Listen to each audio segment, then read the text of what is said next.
So today we are going to start relative velocity case 2 when the objects are moving in their opposite direction. ठीक है, when the motion of object is in opposite direction. तो दो situations हो सकती हैं यहाँ पर, या तो दोनों एक दूसरे के close आ रहे हो या दोनों एक दूसरे से दूर जा रहे हो. दोनों ही सिचुएशन में मोशन एक दूसरे की अपोजिट डायरेक्शन में, ये इधर आ रहा है ये इधर जा रहा है, अपोजिट डायरेक्शन, ये इधर जा रहा है और ये इधर जा रहा है, तो भी अपोजिट डायरेक्शन है. तो इन दोनों सिचुएशन में हमें फाइंड करना है क्या, relative velocity of A B and B A. इसका मतलब relative velocity of A with respect to B, relative velocity of B with respect to A. फिर से हम यहाँ पर वैल्यूज दे देते हैं ताकि समझना आसान हो जाएगा. 100 मीटर पर सेकेंड और बाय डिफॉल्ट इस डायरेक्शन को हम क्या मानते हैं, आई कैप. ये हमने आई कैप अज्यूम कर लिया और ये इधर वाली डायरेक्शन है और वीबी की वैल्यू हमने ले लिए साहब 70 मीटर पर सेकेंड और इसको माइनस आई कैप बोल देते हैं अपोजिट डायरेक्शन को. ठीक इसी तरह से बी ए वैल्यूज हम सेम ही रख रहे हैं, डायरेक्शन चेंज कर रहे हैं तो 100 मीटर पर सेकेंड माइनस आई कैप और वीबी इधर है 70 मीटर पर सेकेंड प्लस का आई कैप. इसकी डायरेक्शन है आई कैप के अंदर. ठीक है, तो इतना तो समझ में आ ही गया होगा आप लोगों को. ठीक है, आई कैप यहीं पे लिख देते हैं. सो पहले इस सिचुएशन को निपटाते हैं और फिर देखते हैं कि कैसे होता है. फर्स्ट वी ए बी, इसका मतलब क्या हो गया, relative velocity of A with respect to B. और उसको लिखेंगे कैसे, हमेशा ध्यान रखना है भाई वेक्टर लगाना है, वेक्टर नहीं लगाया तो उसी टाइम आपका क्वेश्चन गलत हो जाएगा. तो शुरू से प्रैक्टिस ऐसी करें जिसके अंदर आप लोगों की मिस्टेक ना हो.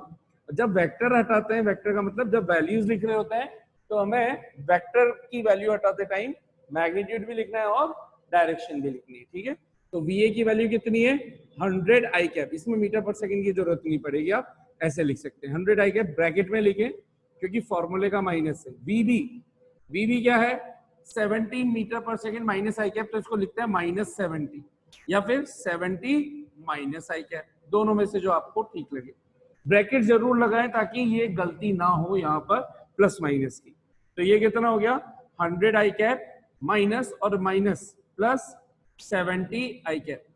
ध्यान से देखे तो ये ऐड हो गई तो कितनी हो जाएगी 170 आई कैप. तो फाइनल आंसर अगर हम दें वी का मीटर पर सेकेंड के अकॉर्डिंगली, तो वी क्या हो गई 170 मीटर पर सेकेंड. ठीक है, और आई कैप किसकी डायरेक्शन को रिप्रेजेंट कर रहा है एक तरह से, तो इसको अगर मैं ऐसे लिखूं आई कैप डायरेक्शन है ए की, तो यहां लिख दूंगा along the direction of A, along the direction of A. A object जिस डायरेक्शन में मूव कर रहा था उसी डायरेक्शन के अंदर वी की वैल्यू आई है 170 मीटर पर सेकेंड. इसका मतलब क्या हुआ, ए की वेलोसिटी बी के रेस्पेक्ट में कितनी चल रही है 170 मीटर पर सेकेंड. इसको लॉजिकली समझे तो कैसे समझेंगे, relative velocity of A with respect to B. With respect to B का मतलब किसके रेस्पेक्ट में चल रहा है, बी के रेस्पेक्ट में. तो ऑब्जर्वर कहां पर रहना चाहिए, बी पर, यानी कि बी वाली कार में. तो आप ऑब्जर्वर हो, आप कहां बैठ गए, बी वाली कार में.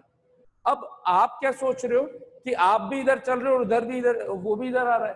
तो अगर थोड़ी देर के लिए सोचो आप रुके हुए होते, बिल्कुल कोई स्पीड नहीं होती आपकी, कोई वेलोसिटी नहीं होती, तो आपको वो कितने से आता हुआ नजर आता 100 मीटर पर सेकंड से, यानी कि वो 1 सेकंड में 100 मीटर इधर कवर कर चुका होता. ये आपके रेस्पेक्ट में चलता जब आप जीरो होते तो.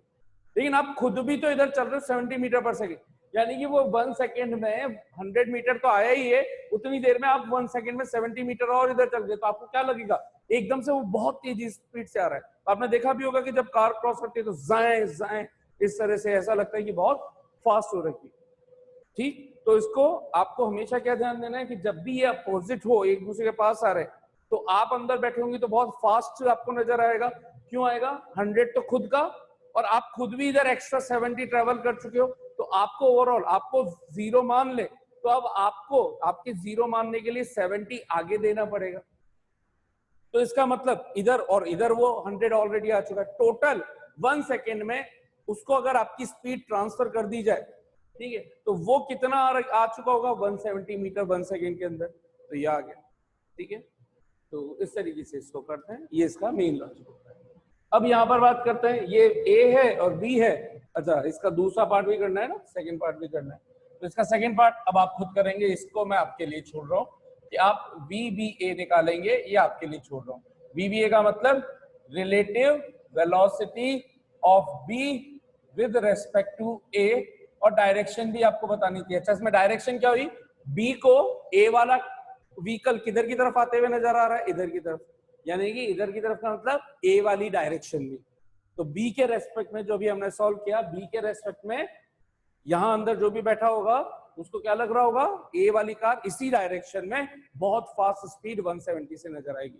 थोड़ा इसको अगर लॉजिकली सोचूं सेकंड पार्ट को, कि relative velocity of B with respect to A, अब आप कहां पहुंच गए, ए वाली कार में, तो अब आप वहां पहुंच गए, तो अगर आप शुरू में रुके हुए होते तो आपको बी वाला व्हीकल कितने से इधर की तरफ चलता हुआ नजर आता, 70 मीटर पर सेकेंड से। लेकिन अब आप खुद भी मूव कर रहे हो, तो ये तो 1 सेकेंड में 70 मीटर चला ही होता, आप भी तो 1 सेकेंड में 100 चल गए, तो इसका मतलब आपको तो ओवरऑल कितनी डिस्टेंस कवर होती भी नजर आ जाएगी 1 सेकेंड में ही, 170। इसका मतलब इसमें भी आंसर 170 मीटर पर सेकेंड ही आएगा। लेकिन आप देखोगे कि आपके रेस्पेक्ट में ये कार किधर मूव कर रही होगी, इधर। इसका मतलब इसका फाइनल आंसर क्या आना चाहिए, 170 मीटर पर सेकेंड माइनस आई कैप। आप करके देखिएगा, सेम आंसर आएगा जो अभी मैंने बोला। अब इसको करते हैं सिचुएशन बी, ठीक है, इसमें भी हमें वही फाइंड करना है, to find VAB and VBA। तो इसमें फिर से मैं एक पार्ट कर रहा हूं, दूसरा पार्ट आप करेंगे। फर्स्ट पार्ट VAB, VAB बोले तो relative velocity of A with respect to B। इसका मतलब ये हो गया VA माइनस VB, ये VAB चल रहा है। वेक्टर लगाना ना भूलें, वेक्टर जब हटाएंगे तो मैग्नीट्यूड विद डायरेक्शन सब्स्टिट्यूट करनी है। ये चल रहा है 100 माइनस का ही कैप, ब्रैकेट जरूर लगाएं ताकि मिस्टेक्स ना हो, माइनस फॉर्मूले का माइनस VB की वैल्यू सब्स्टिट्यूट करें 70 मीटर पर सेकेंड आई कैप, तो 70 आई कैप, ये हो गया माइनस का 100 आई कैप, ये हो गया माइनस का 70 आई कैप। माइनस और माइनस होंगे ऐड, लेकिन साइन माइनस ही बना रहेगा, तो माइनस 170 आई कैप। और इसको कैसे लिख सकते हैं, 170 माइनस आई कैप। अरे ये क्या हुआ, मीटर पर सेकेंड, और माइनस आई कैप का मतलब कौन सी डायरेक्शन माइनस आई कैप में, अलोंग ए जा रहा है, तो मैं इसको वर्डिंग में लिख रहा हूं along A. So VAB relative velocity of A with respect to B क्या आ जानी चाहिए, 170 मीटर पर सेकेंड माइनस आई कैप या माइनस 170 आई कैप, कैसे जैसे भी आपको अच्छा लग रहा है रीड करने में। इसका लॉजिक क्या हुआ, लॉजिक क्या हुआ, जब when both objects, सिचुएशन भी क्या है, when both objects are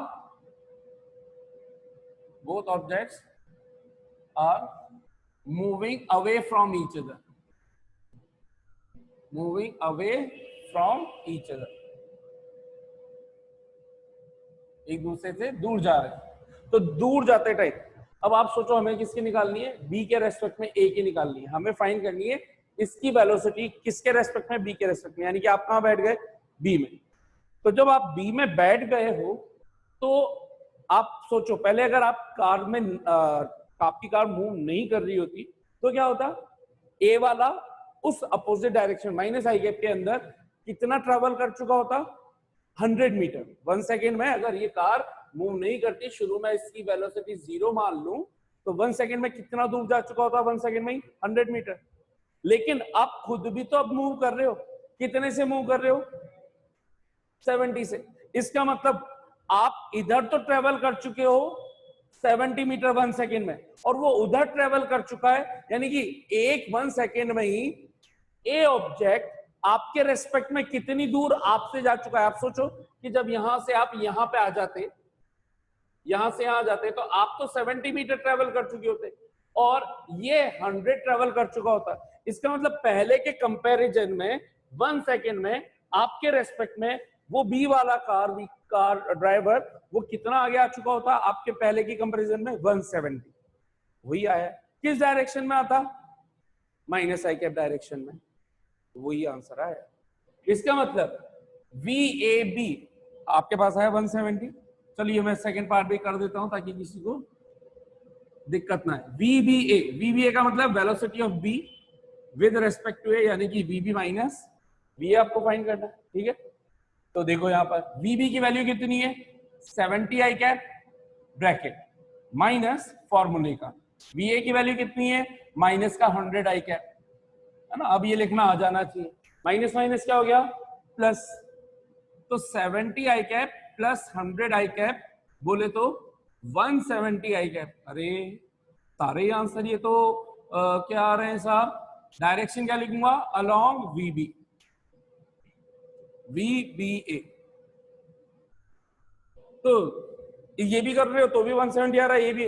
इसका मतलब मैं क्या जनरल रूल बोल दूं क्या कि जब भी कोई दो ऑब्जेक्ट एक दूसरे से अपोजिट डायरेक्शन, ये भी अपोजिट है और ये भी अपोजिट है, जब भी कोई भी दो ऑब्जेक्ट एक दूसरे से अपोजिट डायरेक्शन में ट्रेवल कर रहे होंगे तो उनका मैग्नीट्यूड, मैग्नीट्यूड की बात कर रहा हूं डायरेक्शन की नहीं, उनका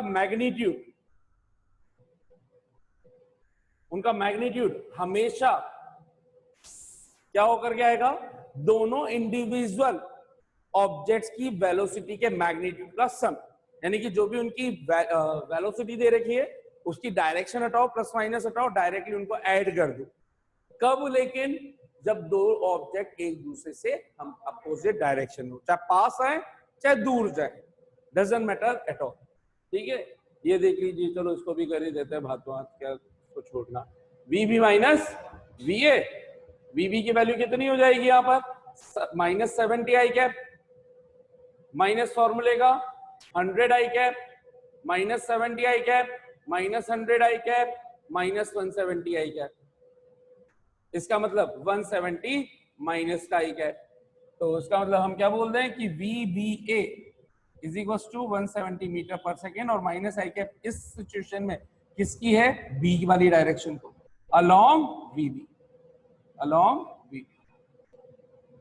तो क्या बोलूंगा, relative velocity of B with respect to A, किसके रेस्पेक्ट में, A के रेस्पेक्ट में। आप कहां बैठ गए, A के अंदर, तो आपको व्हीकल किधर आता हुआ नजर आता, इधर ही आता हुआ नजर आता, कितने से 170 मीटर पर सेकेंड। सो आई गेस आप लोगों को, तो इसका मतलब हमने दो केस पढ़े थे, केस वन में क्या था, दोनों सेम डायरेक्शन में चल रहे थे एक के पीछे, तो उसमें क्या होना है, माइनस हो रहा है, उसकी जो मैग्नीट्यूड है माइनस हो रहा था, 100 और 70 था, तो कोई सी भी सिचुएशन हो, चाहे आप बी के रेस्पेक्ट में निकालो चाहे ए के रेस्पेक्ट में निकालो, आंसर कितना आ रहा था, 30 मीटर पर सेकेंड आ रहा था, यानी कि 100 माइनस 30 करना था, मैग्नीट्यूड पूछा जाए तो। डायरेक्शन में ध्यान दें तो इसी वजह से आपको डायरेक्शन भी निकालना आना चाहिए, तो उसके लिए आपको ये मैथमेटिकली इसको काम करना आना चाहिए, ठीक है साहब। कितनों को अच्छे से समझ में आ गया सब कुछ। अभी next topic is resolution of a vector. तो सबसे पहले मीनिंग समझ लेते हैं कि रिजोल्यूशन का मतलब क्या करना है, टू रिजोल्व, रिजोल्व का मतलब टू ब्रेक करना है, इसको कैसे ब्रेक करना है, ये ठीक उसका अपोजिट प्रोसेस है जो आपने वेक्टर्स में एडिशन किया था। जो भी आपने एडिशन किया था उसमें क्या कर रहे थे आप, दो वेक्टर लेते थे, एक वेक्टर लेते थे A, दूसरा वेक्टर लेते थे B, इन दोनों को ऐड करने पर एक सिंगल वेक्टर निकल करके आता था जो इनके रिजल्टेंट का काम करता था R। अब मैं आपसे कहूं कि मैंने दे रखा है R और आप इसको रिजॉल्व कर रहे हो दो वेक्टर में, तो लेट्स सपोज एक ने किया यही चीज, ये एक A वेक्टर में कर दिया और एक ये B वेक्टर में कर दिया, तो इस R वेक्टर के दो कंपोनेंट्स बोले जाएंगे, एक A वेक्टर और एक B वेक्टर, ठीक है। इस प्रोसेस को पहले में था A प्लस B से R बना रहे थे, अब R को इस तरह से ब्रेक करना है कि वो दो या दो से ज्यादा वेक्टर्स में रिजॉल्व हो सके। अच्छा, मैं दो या दो से ज्यादा क्यों बोल रहा हूं, हो सकता है साहब, ये देखिए यहाँ पर, ये एक वेक्टर, ये दूसरा वेक्टर, ये तीसरा वेक्टर, ऐसा होता तो भी पॉलीगन लॉ के अकॉर्डिंग ये अगर A वेक्टर हो, ये B वेक्टर हो और ये C वेक्टर हो, तो A plus B plus C अभी भी तो आ रही आएगा। तो पहले तो ये श्योरिटी थी कि टोटल वेक्टर्स गिवन थे और हमें एक सिंगल वेक्टर मिल रहा था, लेकिन अभी कैसे पता चलेगा कि R वेक्टर 2 में रिजॉल्व होगा कि 3 में होगा कि 4 में होगा, और ये कैसे पता चलेगा, इसमें तो ये पता चल कि ये A इसी डायरेक्शन में है, B इसी डायरेक्शन में है, इस वजह से इनका सम यही आता है। लेकिन अगर ये दे रखा हो तो मैं ऐसे भी तो कर सकता हूँ ए वेक्टर को, और बी वेक्टर को अभी भी तो ऐसे कर सकता हूँ। डायरेक्शन और मैग्नीट्यूड चेंज कर दिया, तो मुझे कैसे पता चलेगा कि आर वेक्टर को मैं इस तरीके से इस डायरेक्शन में लाऊंगा, इस मैग्नीट्यूड का लाऊंगा? तो ये सारी बहुत सारी प्रॉब्लम हो जाती है, लेकिन कॉन्सेप्चुअली हर चीज करेक्ट है। यहां पे भी A B are called resolution of R. R has been resolved in A and B, चाहे इसमें हुआ हो, इसमें हुआ हो, ए बी सी में हुआ हो। How many vectors can be resolved? Infinite. मतलब आर को ब्रेक करूंगा तो ऐसे मैं कितने वेक्टर्स बना सकता हूँ? इनफाइनाइट बना सकता हूँ, छोटे छोटे। ये एक देखो, ये सबको फाइनली मैं कहीं से भी ला करके फाइनली यहाँ ऐड कर दूं और सब पे एरो बना दूं, तो इन सबका सम, क्योंकि सभी कंटिन्यूअस साइड्स को रिप्रेजेंट कर रहे हैं, तो सबका कंटिन्यूएशन का सम फाइनली इन सबको ऐड करूं तो वो क्या क्या मिलना चाहिए? आर मिलना चाहिए। समझ में आया नहीं है? तो इसका मतलब आर इन सब से मिलके बना है, तो आर इन सब में ब्रेक भी हो सकता है, लेकिन यही आर इन दो में ब्रेक हुआ था। तो आर को ब्रेक करेंगे तो कितने पॉसिबल हो सकते हैं? In general infinite. लेकिन अगर ऐसे इनफाइनाइट होंगे तो भैया हम क्या करेंगे? तो हमने का क्या काम किया? हमने एक फ्रेम ऑफ रेफरेंस चूज किया जिसके रेस्पेक्ट में अब हम आर को डिवाइड करेंगे। इसका मतलब अब हमने एक फिक्स फॉर्मेट बता दिया कि जब भी हम बात करेंगे इस टॉपिक की, रिजोल्यूशन ऑफ वेक्टर की, इसका मतलब ये होगा कि हम उसको एक पर्टिकुलर फ्रेम ऑफ रेफरेंस के हिसाब से डिवाइड करेंगे। और फ्रेम ऑफ रेफरेंस में हम हमेशा क्या चूज करते हैं? एक कोऑर्डिनेट सिस्टम। वो कोऑर्डिनेट सिस्टम या तो 2 एक्सिस के अलोंग हो सकता है, या 1 एक्सिस के अलोंग, या 3 एक्सिस के along. Based on that we say 2D coordinate system, यानी कि XY plane, 3D coordinate system XYZ plane. तो हम पहले हम बात करेंगे, हम फिक्स की बात कर रहे हैं, सिंगल की बात नहीं कर रहे। सिंगल का तो कोई मतलब ही नहीं निकल रहा है, क्योंकि वो तो कोलिनियर बनेंगे फिर हमेशा। तो हम एटलीस्ट 2D कोऑर्डिनेट सिस्टम और 3D कोऑर्डिनेट सिस्टम के अलोंग ब्रेक करने वाले हैं किसको? आर वेक्टर को। तो हमारा जो इसमें एम है टू ब्रेक, या तो हम ब्रेक करेंगे इसको along 2D coordinate system,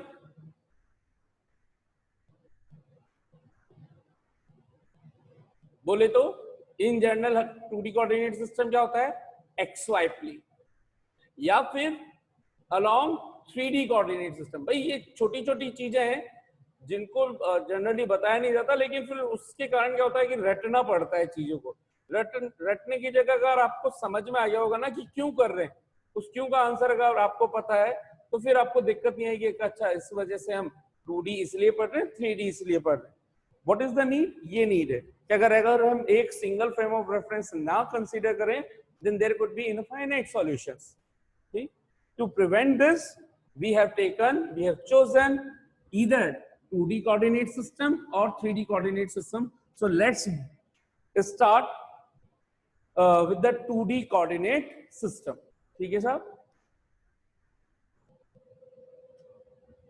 So resolution, तो हम यहाँ पे बात कर रहे हैं फर्स्ट पार्ट इसका, resolution of a vector in 2D coordinate system है ना? और इस 2D कोऑर्डिनेट सिस्टम के अंदर हम XY सिस्टम ले रहे हैं, XY कोऑर्डिनेट सिस्टम। तो देखिए सर, लेट्स सपोज ये हो गई हमारी X एक्सिस, Y एक्सिस। वैसे आर वेक्टर को आपकी इच्छा जिधर बना सकते हो आप, लेकिन हमें कोई सा एक केस लेकर के काम करना है, तो मोस्ट कन्वीनियंट क्या रहता है कि इसको O पॉइंट से स्टार्ट करके इस पॉजिटिव XY प्लेन के अंदर ही बनाते हैं, क्योंकि ये पॉजिटिव X एक्सिस है, इधर वाली X axis negative X axis कहलाएगी, इधर वाली पॉजिटिव Y एक्सिस कहलाएगी, और इधर वाली नेगेटिव Y एक्सिस कहलाएगी। तो हम इसमें भी जो पैटर्न इसमें रहेगा वही पैटर्न, वही तरीका हर एक के अंदर फॉलो होगा। तो let's suppose this OR is, या इसको हम कुछ नाम दे देते हैं, this OP vector is representing the resultant vector R vector। ठीक है? ओ ए बी, बी बोल देता हूं मैं इसको, या चलो पी रहना था, हटाओ, ठीक है। This OP vector is representing some vector R vector which is needed to be resolved along x direction and y direction. Now how to do that? अभी लिखना बंद कीजिए, पहले समझो, है ना, पहले समझो, भले मैं टाइम दे दूंगा आपको। तो देखो अब यहाँ पर इसको x डायरेक्शन में रिजॉल्व करने के लिए हम क्या करते हैं, इसके एरो हेड से एक परपेंडिकुलर ड्रॉ करते हैं कॉरेस्पॉन्डिंग जिस डायरेक्शन के अलोंग आपको रिजॉल्व करना है। तो हमारा एम है भी यहाँ पे x डायरेक्शन के अलोंग रिजॉल्व करना।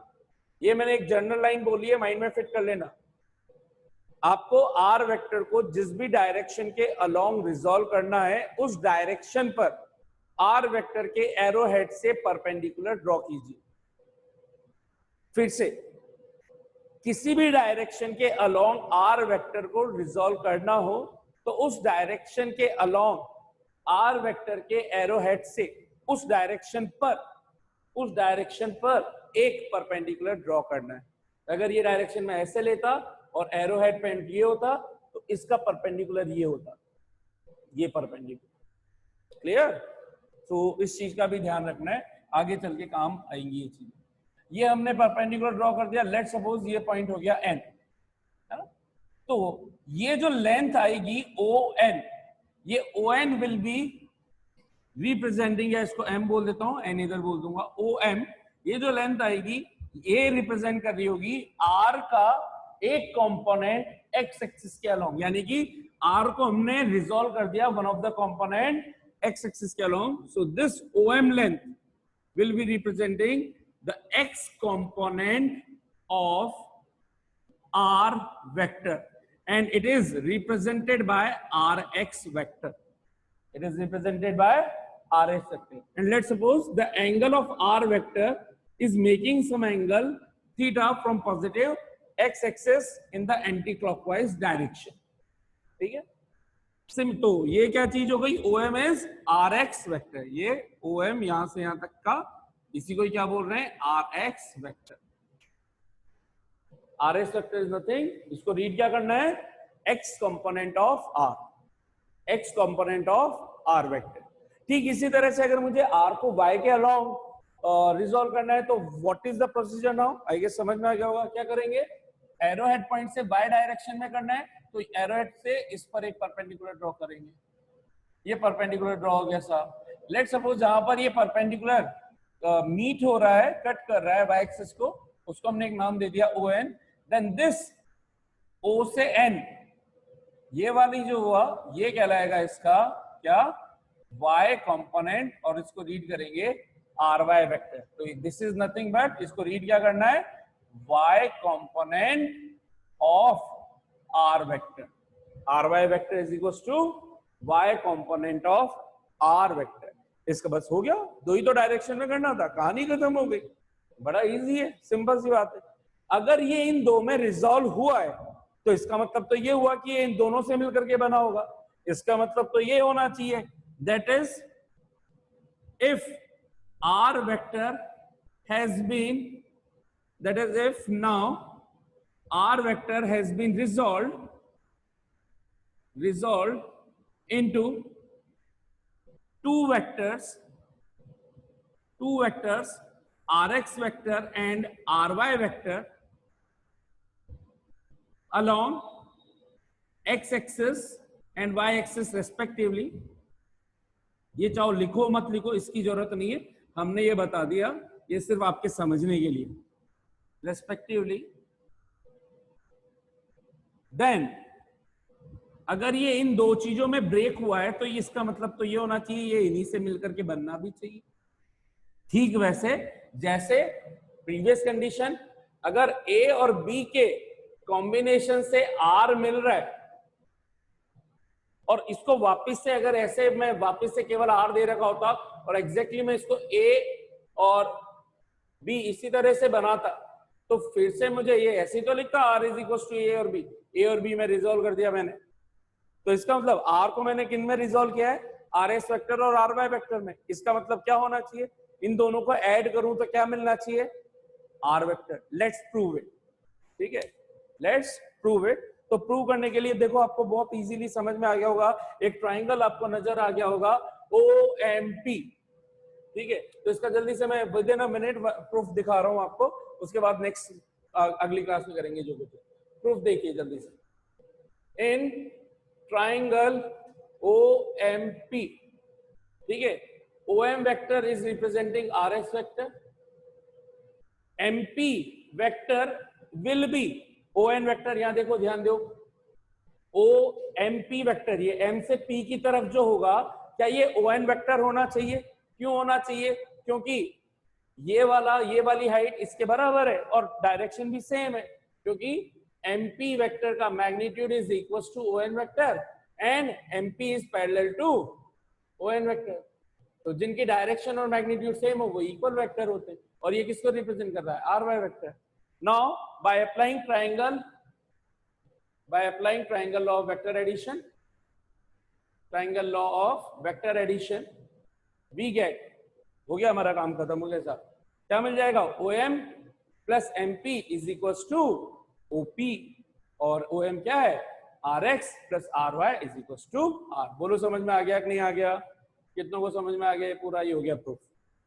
दैट मीन्स RX और RY से ही क्या मिल करके बना है? हाँ भाई, how many of you have cleared this?